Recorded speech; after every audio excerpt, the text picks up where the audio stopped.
दिन भर की थकी मांदी वो अभी अभी अपने बिस्तर पर लेटी थी और लेटते ही सो गई थी।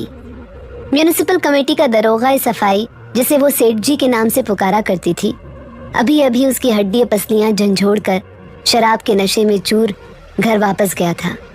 वो रात को वहीं ठहर जाता, मगर उससे अपनी धर्मपत्नी का बहुत ख्याल था, जो उससे बेहद प्रेम करती थी। वो रुपए जो उसने अपनी जिस्मानी मशक्कत के बदले उस दरोगा से वसूल किए थे, उसकी चुस्त और थूक से भरी चोली के नीचे से ऊपर को उभरे हुए थे। कभी कभी सांस के उतार चढ़ाव से चांदी के ये सिक्के खनखनाने लगते, तो उनकी खनखनाहट उसके दिल की गैर आहंग धड़कनों में घुल मिल जाती। ऐसा मालूम होता कि इन सिक्कों की चांदी पिघलकर उसके दिल के खून में टपक रही है। उसका सीना अंदर से तप रहा था।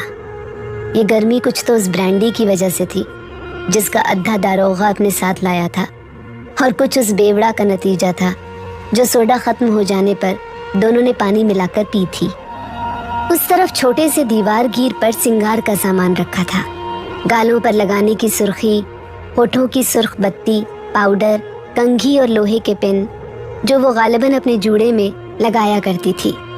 पास ही एक लंबी खूंटी के साथ सब्ज तोते का पिंजरा लटका था, और तोता गर्दन को अपनी पीठ के बालों में छुपाए सो रहा था। पिंजरा कच्चे अमरूद के टुकड़ों और गले हुए संतरे के छिलकों से भरा पड़ा था। इन बदबूदार टुकड़ों पर छोटे छोटे काले रंग के मच्छर या पतंगे उड़ रहे थे। पलंग के पास ही बैंत की कुर्सी पड़ी थी, जिसकी पुश्त सिर टेकने की वजह से बेहद मैली हो रही थी। दरवाजे में दाखिल होते ही बाईं तरफ की दीवार के कोने में गणेश जी की शोख रंग तस्वीर थी, जो ताज़ा और सूखे हुए फूलों से लदी हुई थी। शायद ये तस्वीर कपड़े के किसी थान से उतारकर फ्रेम में जड़ाई गई थी। जब वो बोहनी करती थी तो दूर ही से गणेश जी की इस मूर्ति से रुपए छुआकर और फिर अपने माथे के साथ लगाकर उन्हें अपनी चोली में रख लिया करती थी। उसकी छातियां चूंकि काफी उभरी हुई थीं, इसलिए वो जितने रुपए भी अपनी चोली में रखती महफूज पड़े रहते थे।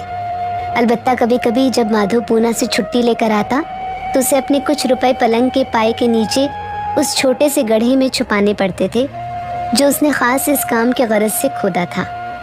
माधव से रुपए महफूज रखने का ये तरीका सौगंधी को रामलाल दलाल ने बताया था। उसने जब ये सुना था कि माधव पुणे से आकर सौगंधी पर धाबे बोलता है, तो उसने कहा था, उस साले को तूने कब से यार बनाया है? ये बड़ी अनोखी आशुकी माशुकी चल रही है। साला एक पैसा जेब से निकलता नहीं और तेरे साथ मजे उड़ा रहा है। मजे अलग रहे, तुझसे कुछ ले भी मरता है। सौगंधी, मुझे तो कुछ दाल में काला नजर आ रहा है।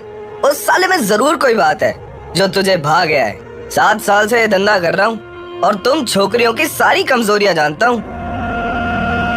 ये कहकर रामलाल ने, जो बम्बई शहर के अलग अलग हिस्सों में 10 रुपए से लेकर 100 रुपए तक वाली 120 छोकरियों का धंधा करता था, सौगंधी को बताया था, साली अपना धन यूं बर्बाद न कर। तेरे अंग पर से कपड़े भी उतार कर ले जाएगा वो तेरी माँ का यार। इस पलंग के नीचे छोटा सा गड्ढा खोदकर उसमें सारे पैसे दबा दिया कर, और जब वो तेरा यार आए ना तो उसे कहा कर, तेरी जान कसम माधव, आज सुबह से एक ढेले का मुंह नहीं देखा। जरा बाहर वाले से कहकर 1 कप चाय और अफलातून बिस्किट तो मंगा। भूख से तो मेरे पेट में चूहे दौड़ रहे हैं, समझी? बहुत नाजुक वक्त आ गया है मेरी जान। इस साली कांग्रेस ने शराब बंद करके बाजार बिल्कुल मंदा कर दिया है, पर तुझे तो कहीं ना कहीं से पीने को मिल ही जाती है। भगवान कसम, जब तेरे यहाँ कभी रात को खाली बोतल देखता हूँ और दारू की जब सुगंध आती है तो जी चाहता है तेरे जोन में चला जाऊं।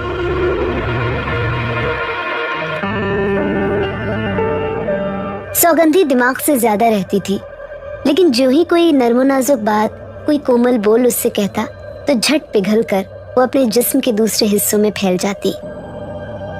बचपन में जब वो आंख मिचौली खेला करती थी और अपनी माँ का बड़ा संदूक खोलकर उसमें छुप जाया करती थी, तो नाकाफी हवा में दम घुट जाने के साथ साथ पकड़े जाने के खौफ से वो तेज धड़कन जो उसके दिल में पैदा हो जाया करती थी, उसे कितना मजा दिया करती थी।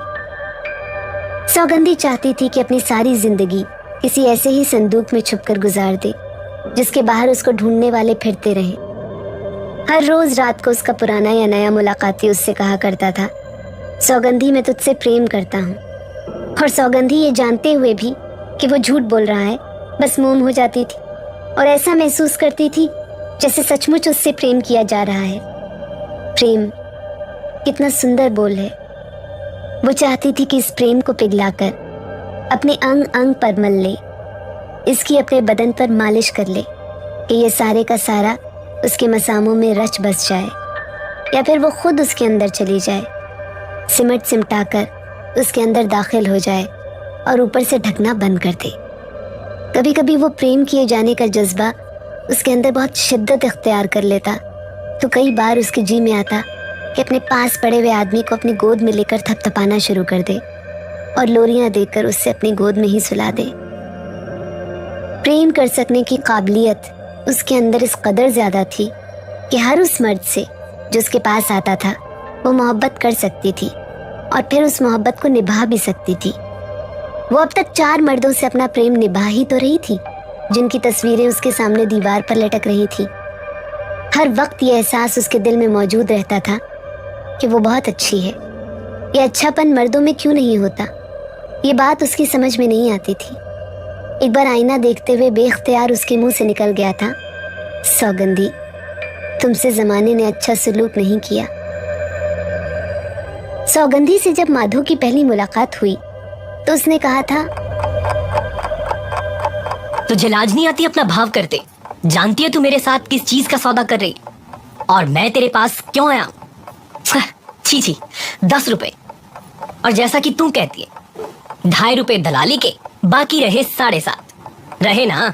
अब इन 7.5 रुपयों में तू मुझे ऐसी चीज देने का वचन देती है जो तू दे नहीं सकती, और मैं ऐसी चीज लेने आया हूं जो मैं ले नहीं सकता। मुझे औरत चाहिए, पर तुझे क्या इस वक्त इस घड़ी मर्द चाहिए? मुझे तो कोई भी औरत भा जाएगी, इसलिए कि मुझे औरत चाहिए। पर तुझे क्या मैं जचता हूं? तेरा मेरा नाता ही क्या है? कुछ भी नहीं। बस ये 10 रुपए, जिनमें से 2.5 दलाली में चले जाएंगे और बाकी इधर उधर बिखर जाएंगे। तेरे और मेरे बीच में बज रहे हैं। तू भी इनका बजना सुन रही है और मैं भी। तेरा मन कुछ और सोचता है, मेरा मन कुछ और सोचता है। क्यों ना एक बात करें कि तुझे मेरी जरूरत हो और मुझे तेरी। पूना में हवलदार हूँ, महीने में 1 बार आया करूंगा। 3-4 दिन के लिए ये धंधा छोड़, मैं तुझे खर्च दिया करूंगा। क्या भाड़ा है इस खोली का? माधो ने और भी बहुत कुछ कहा था, जिसका असर सौगंधी पर इस कदर ज्यादा हुआ था कि वो चंद लम्हात के लिए खुद को हवलदारनी समझने लगी थी। बातें करने के बाद माधो ने उसके कमरे की बिखरी हुई चीजें करीने से रखी थी और वो नंगी तस्वीरें जो सौगंधी ने अपने सिरहाने लटका रखी थी बिना पूछे गच्छे फाड़ दी थी और कहा था, ओहो भाई, मैं ऐसी तस्वीरें यहाँ नहीं रहने दूंगा। और ये पानी का घड़ा देखो कितना मैला है, और ये चीथड़े, ये चिंदियां, उफ, कितनी बुरी बास आ रही है। उठा के बाहर फेंको इनको। और तूने अपने बालों का क्या ये सत्यानाश कर रखा है? और ये 3 घंटे की बातचीत के बाद सौगंधी और माधो आपस में घुल मिल गए थे और सौगंधी को तो ऐसा महसूस हुआ था कि वो बरसों से हवलदार को जानती है। उस वक्त तक किसी ने भी कमरे में बदबूदार चीथड़ों, मैले घड़े और नंगी तस्वीरों की मौजूदगी का ख्याल नहीं किया था, और न कभी किसी ने उसको ये महसूस करने का मौका दिया था कि उसका एक घर है जिसमें घरेलूपन हो सकता है। लोग आते थे और बिस्तर तक की गिलाजत को महसूस किए बगैर चले जाते थे। कोई सौगंधी से ये नहीं कहता था, देखो तो आज तेरी नाक लाल हो रही है, कहीं जुकाम ना हो जाए तुझे, ठहर मैं तेरे वास्ते दवा लाता हूँ। माधो कितना अच्छा था, उसकी हर बात 52 तोला और पाव रत्ती की थी। क्या खरी खरी सुनाई थी उसने सौगंधी को। उसे महसूस होने लगा था कि उसे माधो की जरूरत है। चुनांचे उन दोनों में संबंध हो गया। महीनों में एक बार माधो पूना से आता था और वापस जाते हुए हमेशा सौगंधी से कहा करता था, देख सौगंधी, अगर तूने फिर से अपना धंधा शुरू किया ना तो बस तेरी मेरी टूट जाएगी। अगर तूने एक बार भी किसी मर्द को अपने यहाँ ठहराया तो चुटिया पकड़ के बाहर निकाल दूंगा। देख, इस महीने का खर्च मैं तुझे पूना पहुंचते ही मनी ऑर्डर कर दूंगा। अरे हाँ, क्या भाड़ा है इस खोली का? न माधो ने कभी पूना से खर्च भेजा था और न सौगंधी ने अपना धंधा बंद किया था। दोनों अच्छी तरह जानते थे कि क्या हो रहा है। न सौगंधी ने कभी माधो से ये कहा था,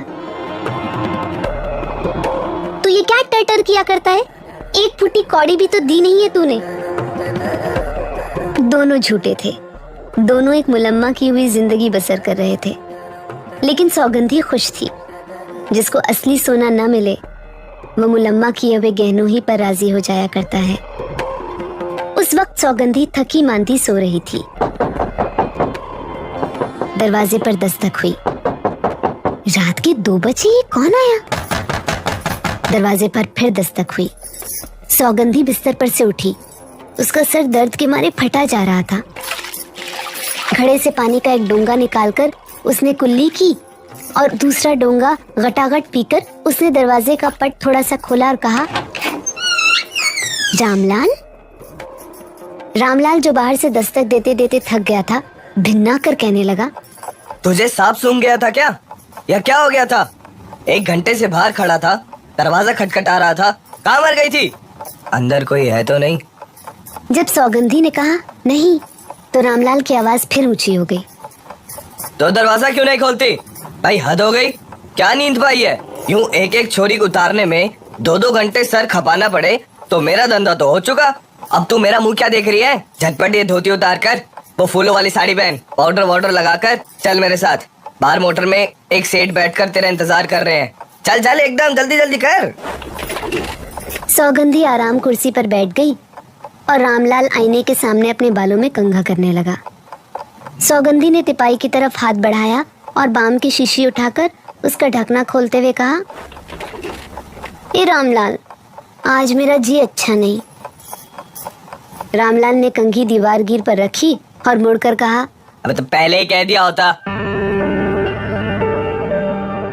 सौगंधी ने माथे और कनपट्टियों पर बाम मलते हुए रामलाल की गलतफहमी दूर की। वो बात नहीं रामलाल, ऐसे ही मेरा जी अच्छा नहीं, बहुत पी गई। रामलाल के मुंह में पानी भर आया। थोड़ी बची है तो ला, जरा हम भी मुंह का मजा ठीक कर लें। सौगंधी ने बाम की शीशी तिपाई पर रख दी और कहा, बचाई होती तो ये मुंह सर में दर्द ही क्यों होता। देख रामलाल, वो जो बाहर मोटर में बैठा है, तू उसे अंदर ही ले आ। नहीं भाई, वो अंदर नहीं आ सकते, वो जेंटलमैन आदमी है। वो तो मोटर को भी गली के बाहर खड़ी करते हुए घबराते थे। तू कपड़े वपड़े पहन ले और जरा चल, गली के नुक्कड़ तक होकर आते हैं, सब ठीक हो जाएगा। 7.5 रुपए का सौदा सौगंधी इस हालत में, जबकि उसके सिर में शिद्दत का दर्द हो रहा था, कभी कबूल न करती, मगर उसे रुपयों की सख्त जरूरत थी। उसके साथ वाली खोली में एक मद्रासी औरत रहती थी, जिसका पति मोटर के नीचे आकर मर गया था। इस औरत को अपनी जवान लड़की समेत वतन जाना था। उसके पास चूंकि किराया ही नहीं था, इसलिए उसने उसको कसम दी थी, बहन तू चिंता ना कर, मेरा मर्द पूना से आने ही वाला है, मैं इससे कुछ रुपए लेकर तेरे जाने का बंदोबस्त कर दूंगी। घड़े के ठंडे पानी का एक और डोंगा पिया और रामलाल के साथ होली। कमजोर रोशनी में उस स्याह रंग की मोटर का साया और रात के पिछले पहर की भेदों भरी खामोशी। आगे बढ़कर रामलाल ने मोटर के अंदर बैठे हुए आदमियों से कुछ कहा।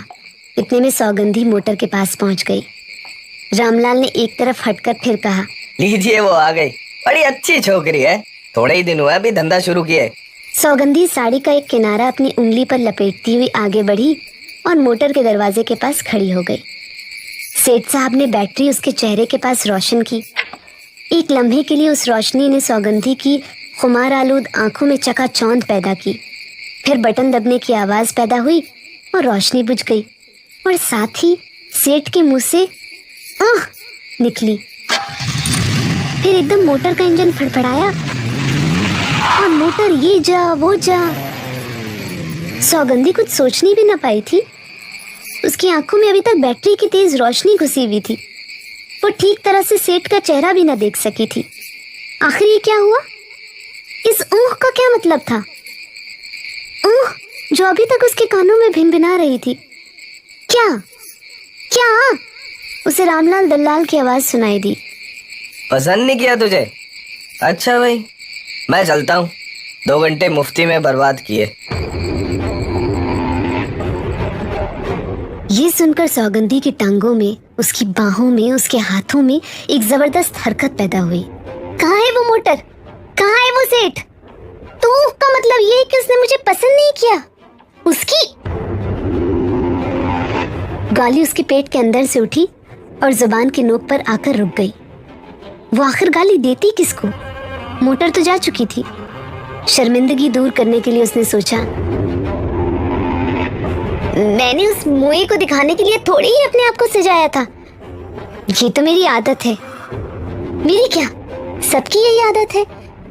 पर ये रात के 2 बजे और रामलाल दलाल और ये बाजार और वो मोटर और वो बैटरी की चमक, ये सब कुछ ध्यान में आते ही रोशनी के धब्बे उसकी हद्दे निगाह तक फजा में इधर उधर तैरने लगे और मोटर के इंजन की फड़फड़ाहट उसे हवा के हर झोंके में सुनाई देने लगी।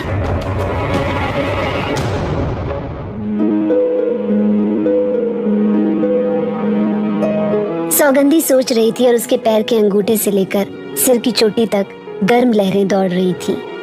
उसको कभी अपने आप पर गुस्सा आ रहा था और कभी रामलाल दलाल पर, जिसने रात के 2 बजे उसे बेआराम किया। लेकिन फौरन ही वो खुद को और रामलाल दलाल को बेकसूर पाकर सेठ का ख्याल करने लगती। सेठ का ख्याल आते ही उसकी आंखें, उसके कान, उसकी बाहें, उसकी टांगे, उसका सब कुछ पीछे को मुड़ जाता और वो सेठ को कहीं देख पाए। उसके अंदर ये ख्वाहिश बड़ी शिद्दत के साथ पैदा हो रही थी कि जो कुछ हो चुका है एक बार फिर हो, सिर्फ एक बार। वो हौले हौले मोटर की तरफ बढ़े, मोटर के अंदर से एक हाथ बैटरी निकाले और उसके चेहरे पर रोशनी फेंके। फिर की आवाज आए और सौगंधी अंधाधुंध अपने दोनों पंजे से सेठ का मुंह नोचना शुरू कर दे। वो वहशी बिल्ली की तरह झपटे और अपनी सारी उंगलियों के सारे नाखून जो उसने मौजूद फैशन के मुताबिक बढ़ा रखे थे उस सेठ के गालों में गाड़ दे। उसे बालों से पकड़कर बाहर घसीट ले और धड़ाधड़ उसे मुक्के मारना शुरू कर दे और जब थक जाए तो रोना शुरू कर दे।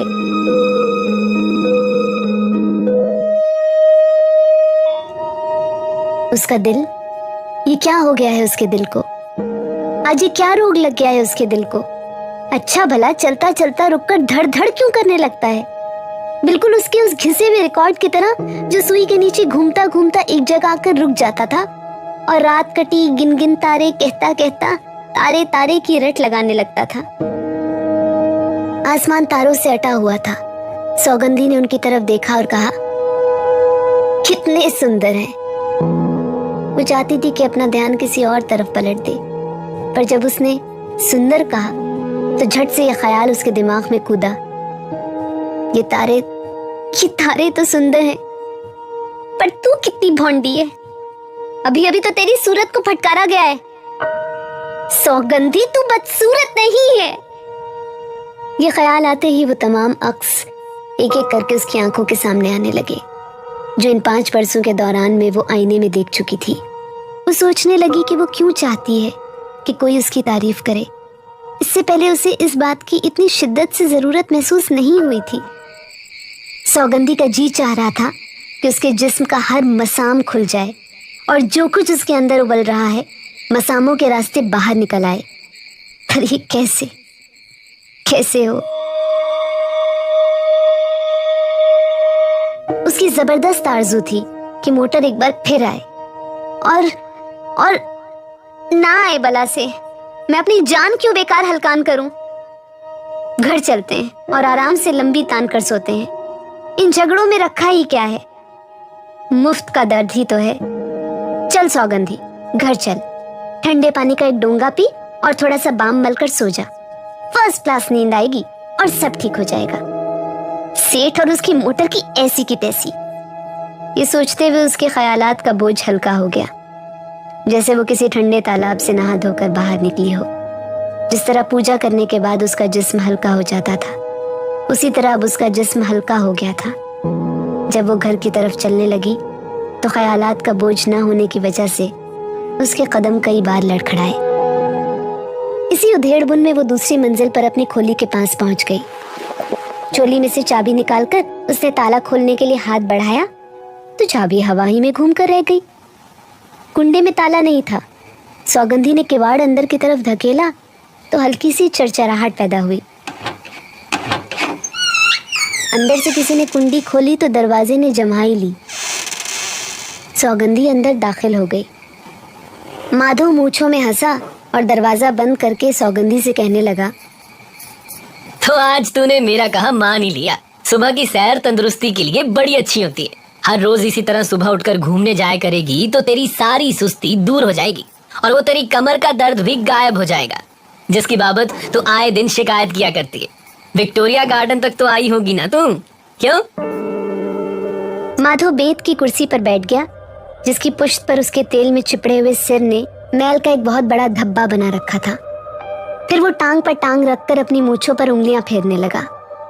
सौगंधी पलंग पर बैठ गई और माधव से कहने लगी, मैं आज तेरा ही इंतजार कर रही थी। माधव सटपटाया। इंतजार? तुझे कैसे मालूम हुआ कि मैं आज आने वाला हूँ? सौगंधी के भिजे हुए लब खुले। मैंने रात तुझे सपने में देखा था, यकायक उठ बैठी तो कोई भी न था। सुजी ने कहा चलो कहीं बाहर घूम आए और मैं आ गया। भाई बड़े लोगों की बातें बड़ी पक्की होती हैं। किसी ने ठीक ही कहा है कि दिल को दिल से राह होती है। तूने ये सपना कब देखा था वैसे? 4 बजे के करीब। माधव कुर्सी पर से उठकर सौगंधी के पास बैठ गया। और मैंने तुझे ठीक 2 बजे सपने में देखा, जैसे तुम फूलों वाली साड़ी, अरे हाँ यही साड़ी पहन के तू मेरे सपने में खड़ी थी और तेरे हाथ में क्या था? तेरे हाथ में, हाँ तेरे हाथ में रुपयों से भरी हुई थैली थी। तूने वो थैली मेरी झोली में रख दी और कहा, माधव तो चिंता मत कर, ले ये थैली। अरे तेरे मेरे रुपये 2 हैं क्या? सौगंधी तेरी जान की कसम, बस फौरन उठा, टिकट कटाकर इधर का रुख कर लिया। क्या सुनाऊं, बड़ी परेशानी में हूं यार। बैठे बिठाए एक केस हो गया। अब 20-30 रुपए हो तो इंस्पेक्टर की मुट्ठी गर्म करके छुटकारा मिले।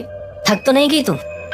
लेट जा, तेरे पैर दबा देता हूं। सैर की आदत है ना, तो थकन तो हो ही जाया करती है। इधर मेरी तरफ पैर करके लेट। माधव को सौगंधी के मुंह से शराब की बात आई।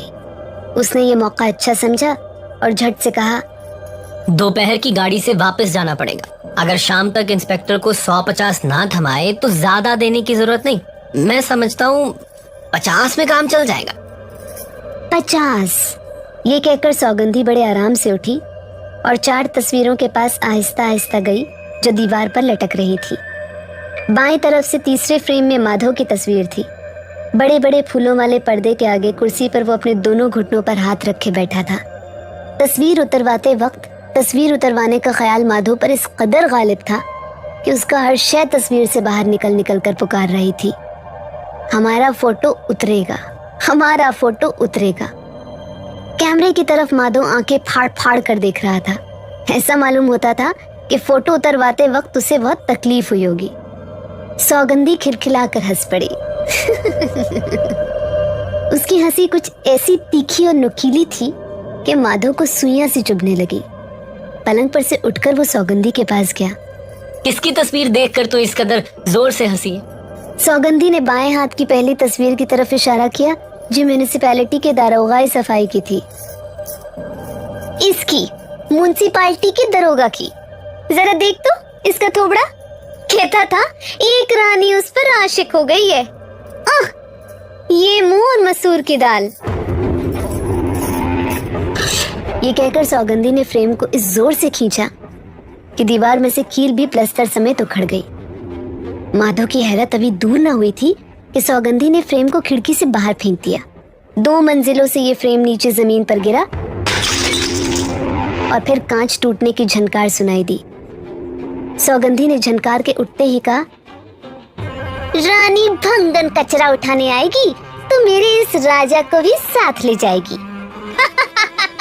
एक बार फिर उसी तीखी और नुकीली हंसी की फुहार सौगंधी के होठों से गिरना शुरू हुई, जैसे वो उन पर चाकू या छुरी की धार तेज कर रही हो। माधव बड़ी मुश्किल से मुस्कुराया, फिर वो हंसा।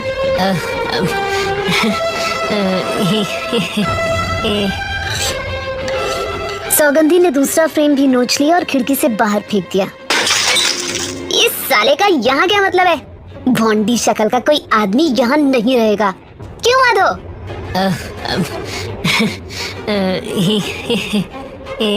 एक हाथ से सौगंधी ने पगड़ी वाले की तस्वीर उतारी और दूसरा हाथ उस फ्रेम की तरफ बढ़ाया जिसमें माधव का फोटो जड़ा था।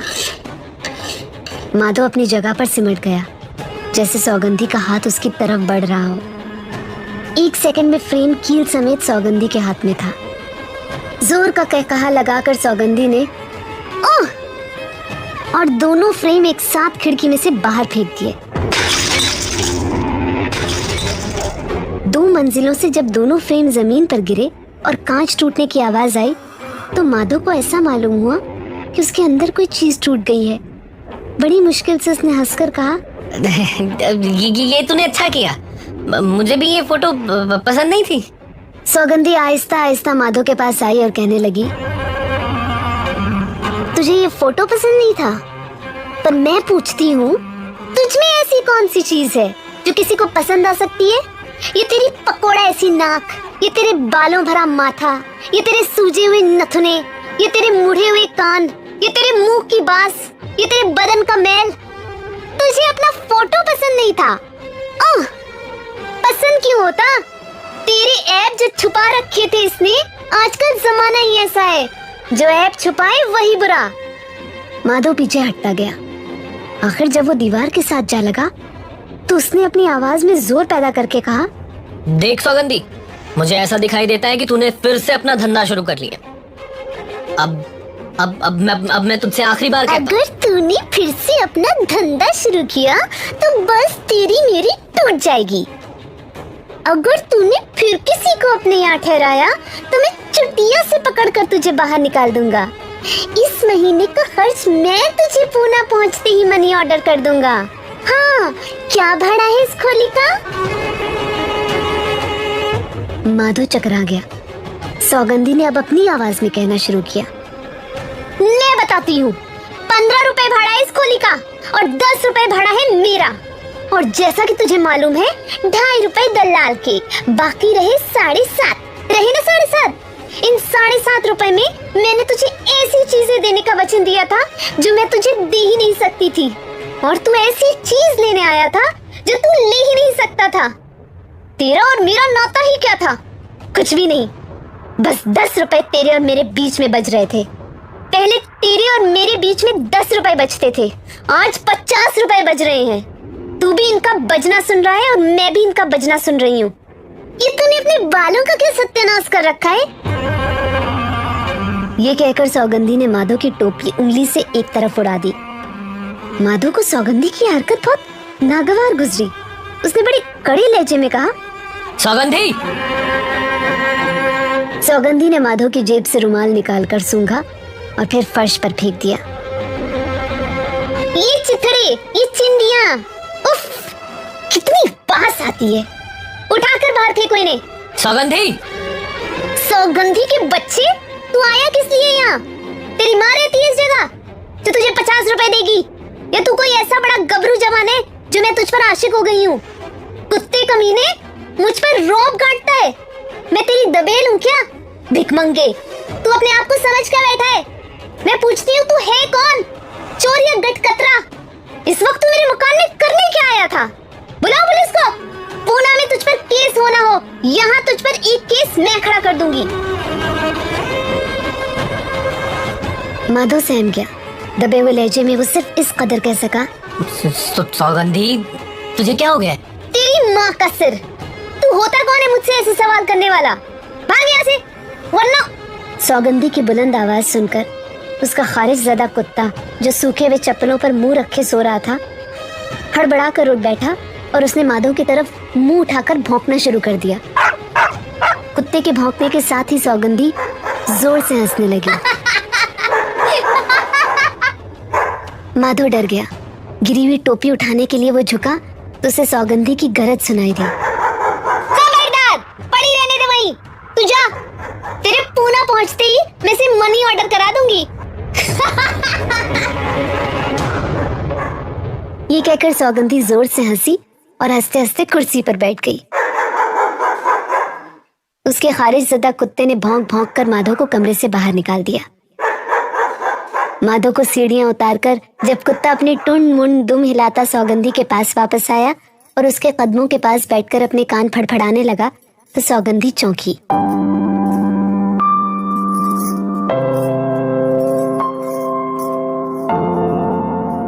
उसने अपने चारों तरफ एक हौलनाक सन्नाटा देखा, एक ऐसा सन्नाटा जो उसने पहले कभी न देखा था।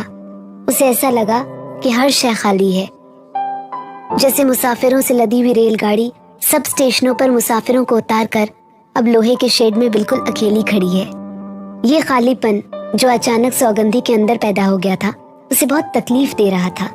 उसने काफी देर तक इस खालीपन को भरने की कोशिश की, मगर बेकार। वो एक ही वक्त में बेशुमार ख्यालात अपने दिमाग में ठूसती थी, मगर बिल्कुल छलनी का सा हिसाब था। इधर वो दिमाग को पुर करती थी, उधर वो खाली हो जाता था। बहुत देर तक वो बैंत की कुर्सी पर बैठी रही। सोच विचार के बाद भी जब उसको अपना दिल परचाने का कोई तरीका ना मिला तो उसने अपने खारिजज़दा कुत्ते को गोद में उठाया और सागवान के चौड़े पलंग पर उसे पहलू में लिटाकर सो गई।